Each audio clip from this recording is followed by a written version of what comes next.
Hello and welcome to another episode of Marty's Matchbox Makeovers. Today I shall be doing over the number 21C bottle float that was first produced in 1961, which was a year before I was born. Now I like this model because I actually had one when I was a kid. First off, I removed the base with a flat bladed screwdriver. There are no rivets on this model, it's just tabs in slots. So you just flex the body and the base falls off. The front's a bit crooked, but I will fix that later. Now I'm struggling to remove the milk bottle section. It's a very tight fit. Eventually it comes out. The windscreen also is a tight fit.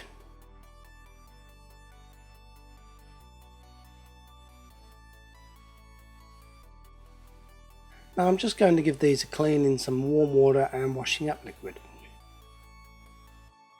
The bottle section had some blue ink on it from like a biro, but thankfully it must have been water soluble as the ink completely vanished after I cleaned it.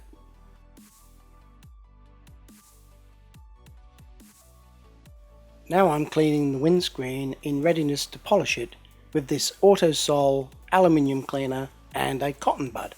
Sometimes people call these cotton buds Q-tips. Now you polish away and then eventually it starts squeaking, and that's where the magic happens. When it's squeaking, it's polishing off all the imperfections. And to finish it off, I dip it in some self-shining floor polish. Now it has to be bubble free. And I shake off the excess and place it on a piece of kitchen towel.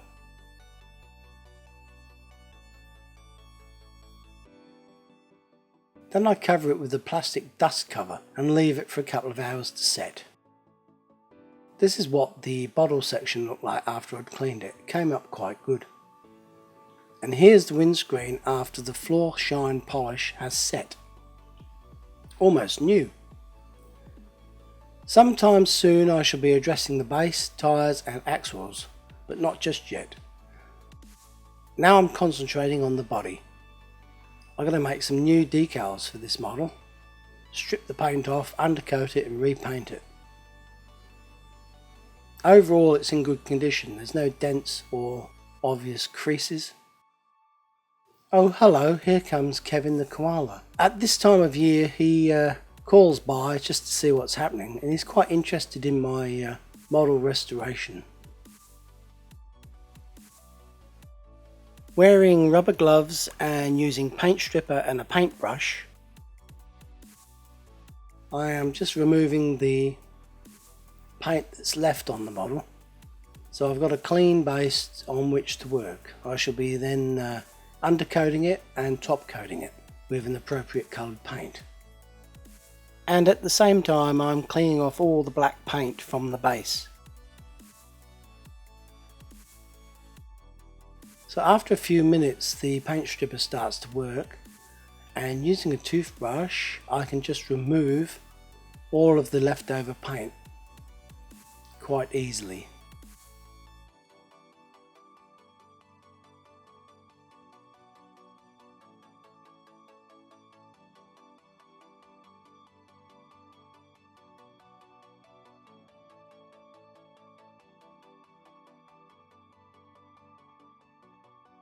That's the body done, and now the base.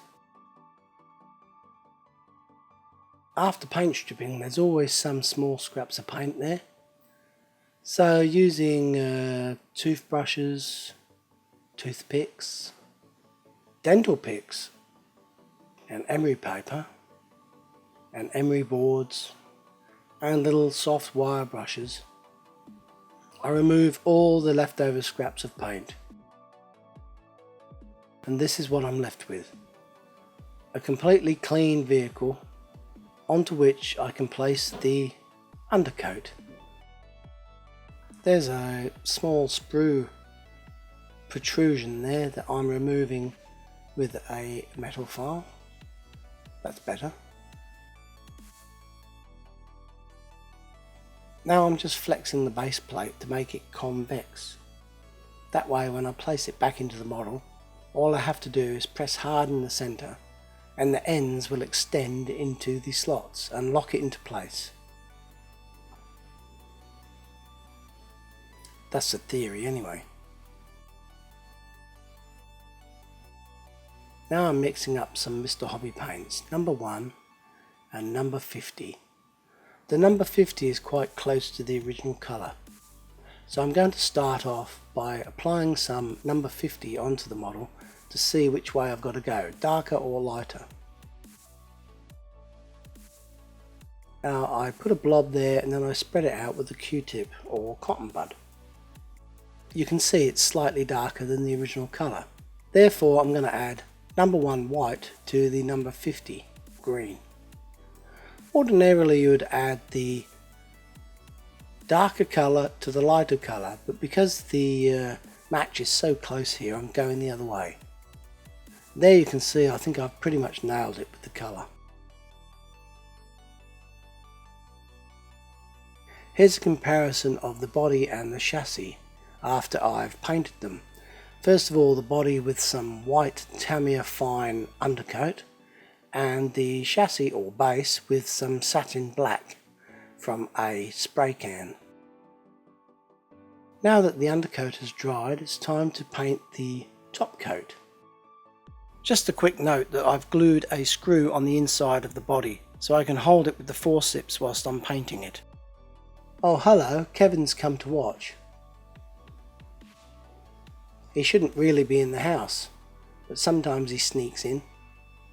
He's always interested in what I'm doing. Do you like that, Kevin? Oh, that's good. If it's good enough for Kevin, it's good enough for me. Now I'm just preparing a wash with some tamia black paint and a small amount of tamia thinners. I just use a small brush to paint the wheels with the wash, and it just freshens them up. It's just the axles to clean up, and then the model will be ready for reassembly.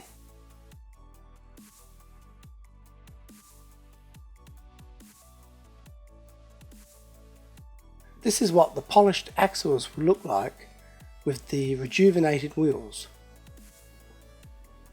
I've just got to deform the end of the axle to retain the wheels, and I will do that in my shed using my drill press.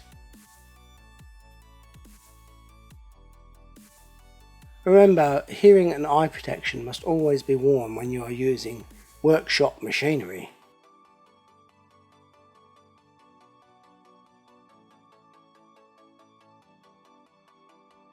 Now I'm using my Marty's method of deforming the end of the axle to retain the wheels.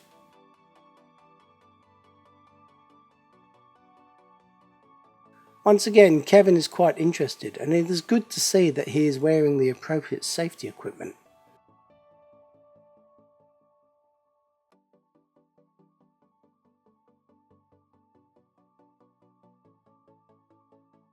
That was the front axle done, and now for the rear axle.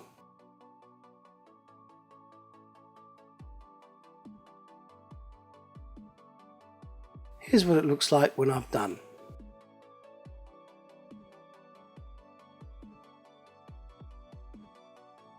Now you probably think I bought these decals online, but no. Using my computer I designed them, and then I printed them out on some white backed decal paper. Now it's time to reassemble the model. First the windscreen and then the milk bottles. After the model has been reassembled, I will repaint the area inside of the roof where the screw was glued onto it. Here you can see I'm forcing the base in to turn it from the convex base to the concave base, or flat base even, and make those tabs engage with the body. That way the base is held on securely. Oh, well, that worked quite well.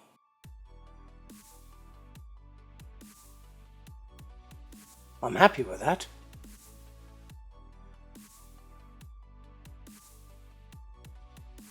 Here I am painting the details on the front, the headlights and the grille, using a chrome ink pen. I dispense the ink pen onto a spare shot glass, and then I use my very fine brush to paint the details in.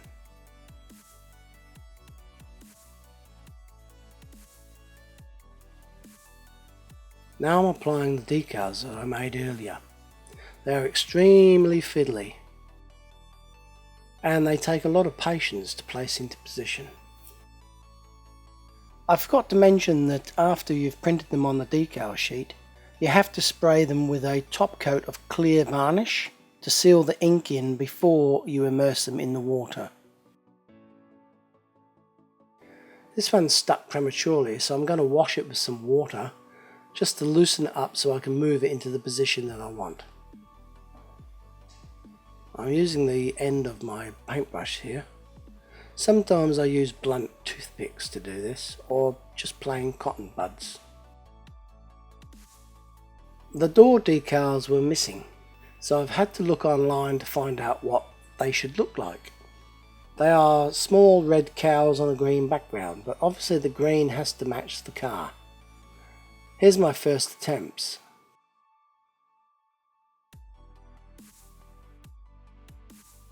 Here I've stuck the transfers onto some paper tape to stop them blowing away when I spray them with the tamia top coat. After doing so though, the colours change, and now the red looks like purple and the background looks like turquoise. I'm finding it very difficult to match the green background colour. I'm using a new app here called Colour Picker.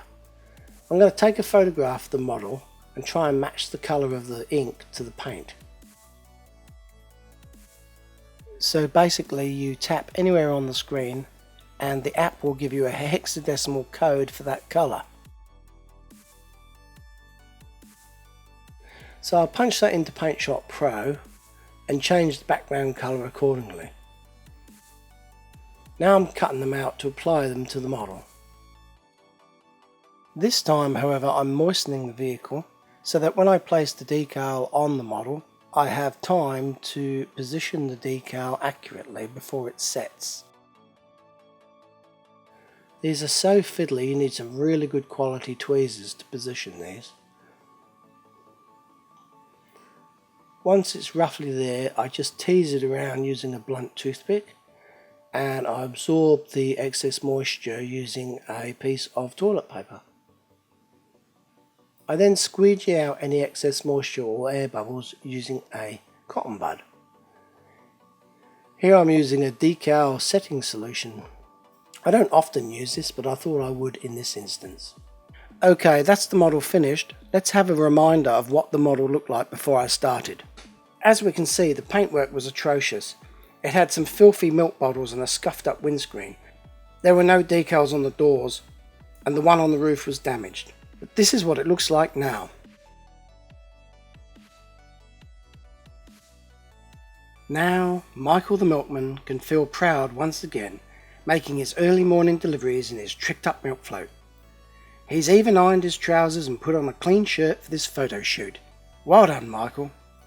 I'm sure that with your new look, you will get more special orders from all the housewives in your service area. Thank you all for watching, and please subscribe, and Kevin, get out of here. Thank you for watching. Goodbye.